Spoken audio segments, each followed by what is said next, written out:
Hi y'all, I'm Allison and it's time to pick the last of my books for a spooky season. We're going to be getting the help of my Sims and I am predominantly looking for horror, thriller, cozy mysteries, fall vibes. I want to enjoy the spooky season as much as possible. So my little Sims were up late decorating their house and getting their costumes finalized. So let's not keep them waiting. We're going to jump right into Willow Creek and visit our next group of ramblers. We're going to Norbert's house. So let's go. So we've got Goldie out here waiting for us. The house is all decorated and a thunderstorm has begun. So let's follow her inside and see what else I'm going to be reading this month. So this is really simple and straightforward. All I have to do is select a sim. We're going to start with Goldie. Click on my bookcase and tell her to read something. And the books have been titled with a reading prompt. Simple as that. Okay, what do we have? Buzzword. I get to double up and use the buzzword. Okay, I'll admit, I'm really happy how this house turned out with decoration-wise. Goldie started us off with a really easy one. This means I get to double up. So I'm going to use the buzzword for the month, which is animal or creature. By the way, isn't Goldie rocking it? I love this witch costume. I think she looks so good. So for my first one, I'm going with Monster High. Monster is definitely a creature. Lisa Harrison, she wrote the Click series.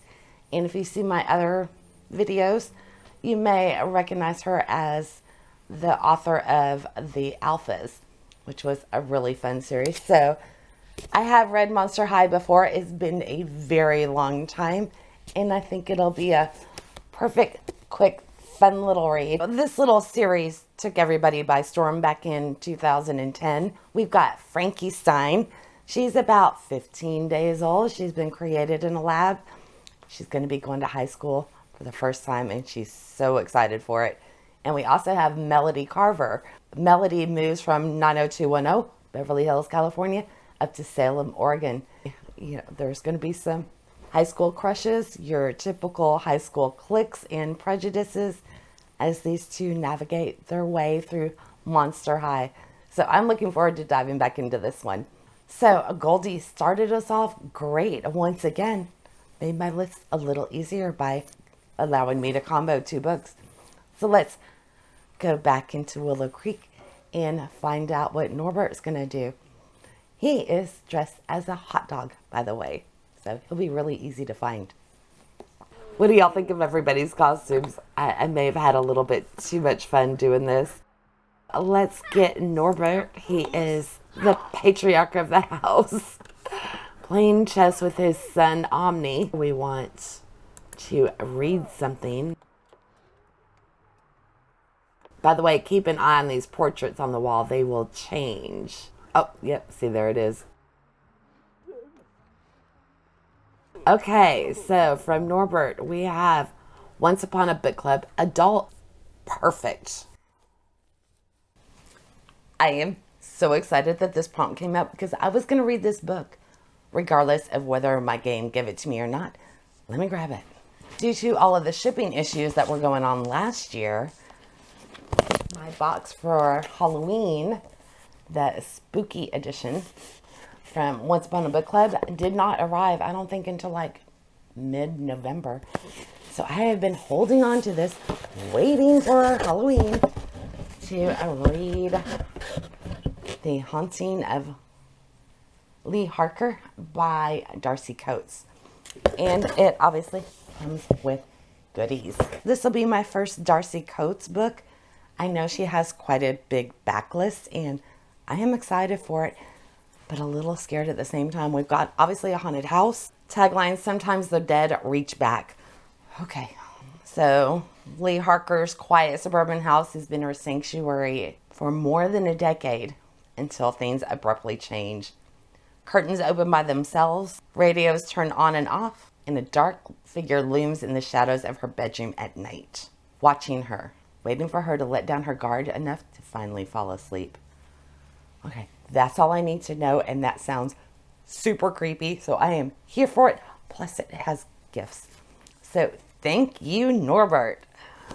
All right, let's move on. We'll go back into the game and have Norbert's wife pick one.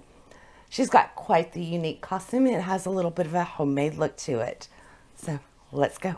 So, Norbert was a musician, and he did pretty well for himself. The downstairs is fully decorated on this one. I'll give y'all a look later. Get his wife up, and she needs to put her costume on.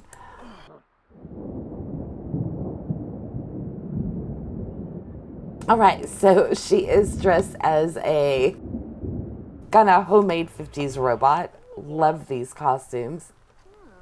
And let's see what she's going to give us. Thanks, Bob Ross. An illustrated book.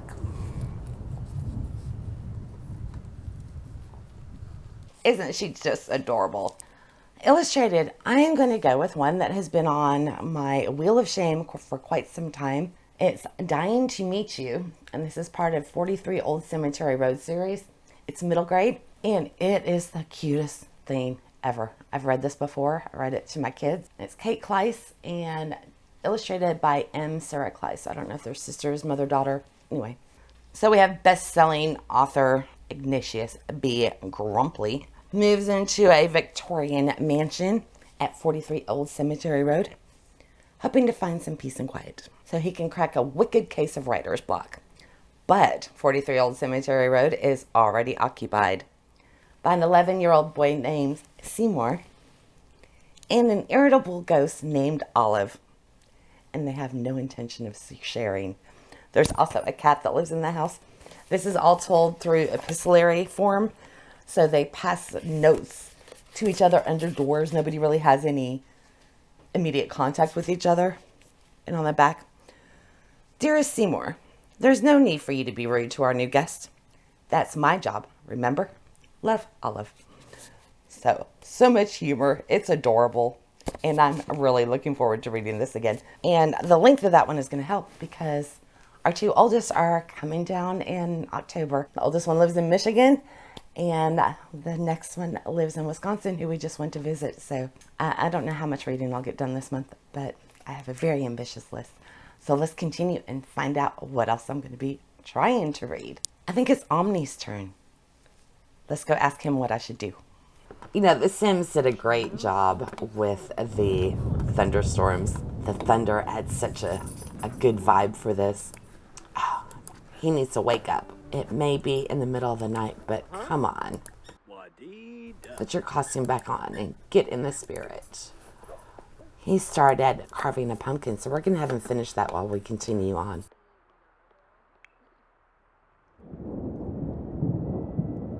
All right, Omni is up next. So let's have him read something. And Norbert, finish your pumpkin. Okay, let's see what we get from Omni. Super chicken. It's so fluffy. All right, a cozy mystery, a romance. Whodunit type mystery without violence or a clean romance. I'm definitely going for the mystery to feel the spooky vibes. It's so fluffy. All right, cozy mystery. Thank you, Omni, because this is absolutely perfect. I get to do my other Once Upon a Book Club box from last Halloween. This one is the sweet edition. It's gonna have little goodies inside it to go along with the story. This is part 2 of the Happy Camper series, which started with Open for Murder, and I read this one in September in anticipation of reading Midnight Spells and Murder no matter what this month. So I am so happy it's officially on my list. In fact, you could say I'm a happy camper. I'm so funny. All right, bad puns aside. We've got Zoe. She runs the Happy Camper gift shop. She has invited a best-selling author, self-proclaimed witch, to give a talk at her shop in spirit with the Spirit Spectacular Halloween event that is going on in their little small town. As Zoe is taking a midnight stroll home one night, she sees a new decoration propped up beside her store. And it turns out it is actually the dead body of the author that she had invited, dressed as a traditional witch. Because even though our author was just into female empowerment kind of witchcraft and not like black magic, not everyone apparently in town was happy she was there. So Zoe is going to try and get to the bottom of this mystery with the help of Forest Ranger Max. I really enjoyed the first book.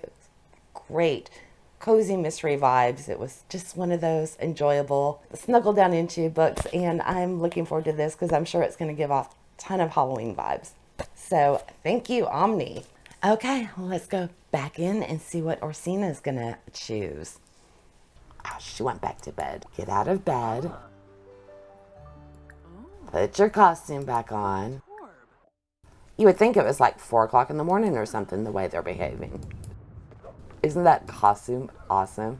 Let's have her read something and follow her back downstairs. Can you tell her I never play my game with the walls fully up? All right, what does she find for us?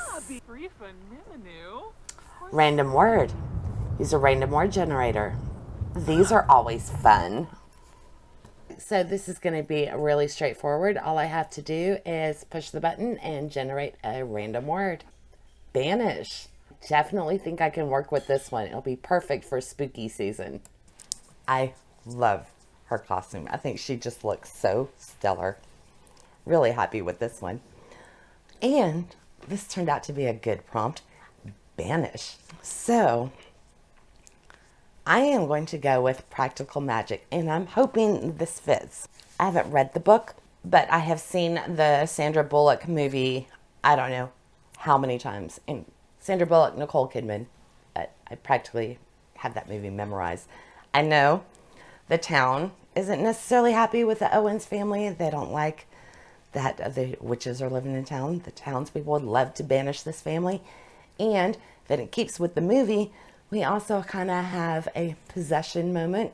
They are trying to banish an evil spirit towards the end of the book. So if this is in line with the movie, which I assume it will be on the main points at least, I'm assuming it'll be filled in some gaps from the movie, but I would say that this would fall under a banish, and I am so excited to finally read it. Yay.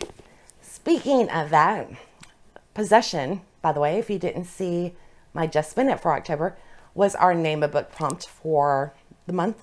And let's go ahead and do one now because I almost forgot. What we're going to do, instead of using the Sims to do this, we'll use my prompts from my Just Spin It game, since these are geared towards Halloween. And I didn't do that inside my Sims. So let's go. Oh, we've got a hand. So, zombies. Name me a book that has something to do with zombies, whether it's in the title, there's one on the cover, or it's part of the storyline. So this isn't committing anybody to read the book. See how many zombie books we can come up with collectively. All right, let's go back into the game, which could potentially be for the last time. Let's go. We have to, Orsic, I believe is his name. All right, we're going to do one more to give everybody in the house a chance. Let's wake him back up. Put his costume back on. It's another one of the boys' rooms.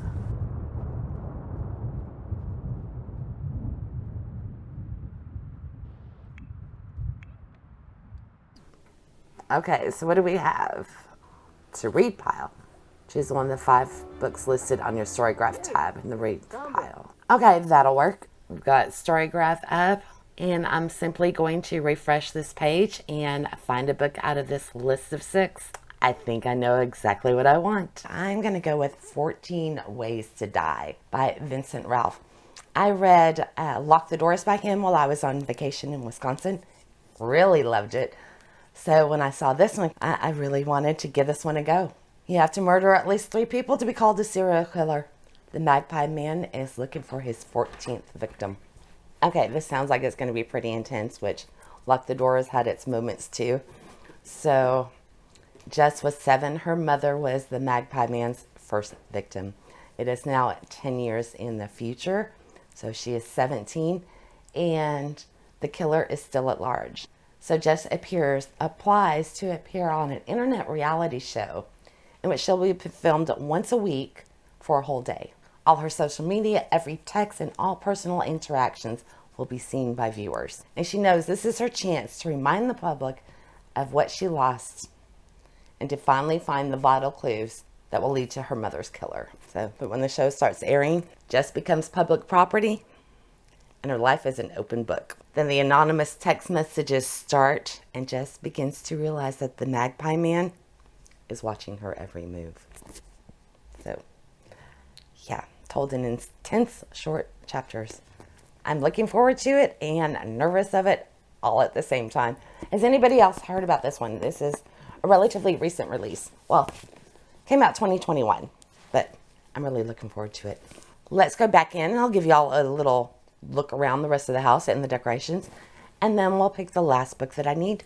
Okay, it's a miracle we didn't get any extras and they were really nice to me. So let's take a little look around. Here's the living room with all of the pumpkins and their candy bowl. And back over here is the kitchen. We go over to the front door, which I love this. Got their candy bowl waiting for trick-or-treaters. And in here is a little hall bath. They love that candy bowl. Okay, back here we have the music room with a seance table. All decorated for Halloween. And then back here is just the master bedroom and bath. We go upstairs, we've got some very basic bedrooms and the Halloween decorations didn't make it up here. And a bathroom, or 2 bathrooms. So now that it's daylight, here is the outside with all of the decorations. I had to tuck the Thanksgiving gnomes around the corner. And let's just zoom around to the back, pretty basic. So here's the top-down view. All right, let's go and pick my other book for, I forget what it is. Okay, so I just need something to go with Chantel Reads All Days prompt for the month of October, which is Secret.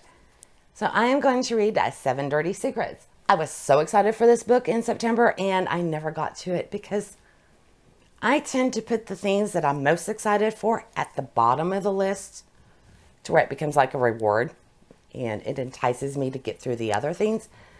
But more often than not, I don't get through it. So I never get to read the ones that I really want to read. So this month, I'm going to make sure that this is at the beginning of the list. Okay, so this is by Natalie D. Richards. So I know 7 secrets. 1 caused the fall. 1 did nothing. 1 saw it all. 1 didn't care. 1 used their head. 1 played the hero. 1 was left for dead. So Cleo turns 18. She receives a mysterious invitation for a scavenger hunt. And she thinks it's set up by her best friend or her brother. Both of them deny any involvement. And she soon discovers that all of the clues relate back to her dead boyfriend, Declan. He died during a group rafting trip. So the clock on the scavenger hunt ticks down, and it's clear that somebody knows exactly what happened on that rafting trip. And the person will stop at nothing to make sure that Cleo and her friends pay. So I am really looking forward to this. So I am going to read this at the beginning of the month and not miss the opportunity again. So there we go. I'm adding another 7 books to my 9 from my first part of the TBR. So I've got 16 books of the month. And I'll be honest, there's probably 1 or 2 that I was really wanting to read in October. So we'll see if I get to them. But I think this is potentially doable. I've got some middle grades, something quick ones, and yeah, ready to embrace all that is October and Halloween. So I will be back with potentially 2 bonus rounds of Just Spin It. I will have one for Phoenix Rose, hopefully on Sunday. And then Megan, a new to me viewer, she sent an email asking for a round as well. So I'm going to see if I can pull that off. I said, the boys are coming down in October, so life's about to get busy once again. But I am going to do my very best to get all of this up and ready. So anyway, I hope y'all enjoyed this. If you did, consider subscribing. Let YouTube know I might be onto something, and hit that like button. So I'll catch y'all next time, and happy spooky month. Bye, y'all.